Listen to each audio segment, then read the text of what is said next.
Okay, so we're back. And last lesson, we looked at how to publish a very basic HTML website using your Mac. We created this web app folder and we put in there a file called index.html.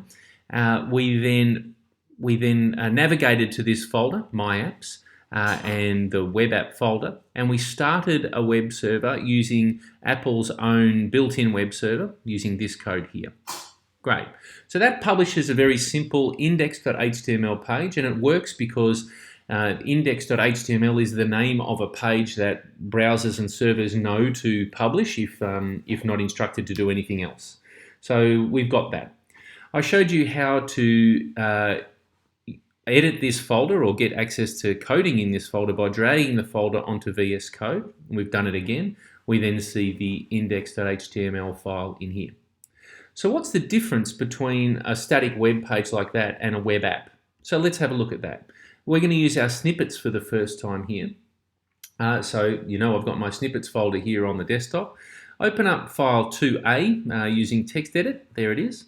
And just copy all of this code. I'll explain what's happening in this later on. So copy this code. And back in our folder using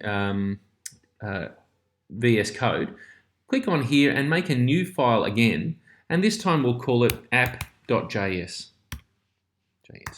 There we go. Now you see this looks a little bit different. It's a JavaScript file and it's got a different kind of icon at the start of it here in VS Code.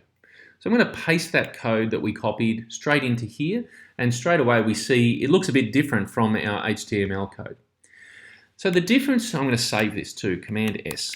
So the difference between what we had before and this one is that it's an app, and it doesn't have just simple tags that instruct things the browser to interpret a visual.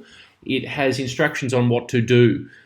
So it's going to say here that we should be published out of a certain port, 3000, and we should, instead of just publishing in text, writing the words into here, it's going to say hello world. It's going to instruct, using this instruction, the browser to present the words hello world. It's also going to instruct the console, this here, it's also going to instruct the terminal to show the port on which it's running once we start the server. Great. So I've still got our old web server running here. To stop that, you hit Control and C, and that'll interrupt any web server that's running. Did it work? Doesn't matter. Let's just quit the terminal and it'll stop. So quit the terminal if that didn't work. Terminate. Start the terminal up again. We're going to CD back to our My Apps, My Apps. What have I got? My Apps yet, and then into Web App. So My Apps / Web App. So this is another way you can navigate. You don't need to go one folder at a time. If you know where you're going, you can say I'll go into this folder and then that one by putting this / in between. So I'm going to do that, and I'm now in the web app. Great. So this time I'm going to start a web server a different way. Last time I used this Python server. Now I'm going to use Node to start a web server. So I'm in the folder that I want to publish, and all I'm going to do is publish the app.js file this time by typing node app.js. Now that'll start up, and it, true enough, will tell me where the thing's running. So console.log said the server is running at this place. So we've instructed the computer and the server to do something rather than just present a static visual.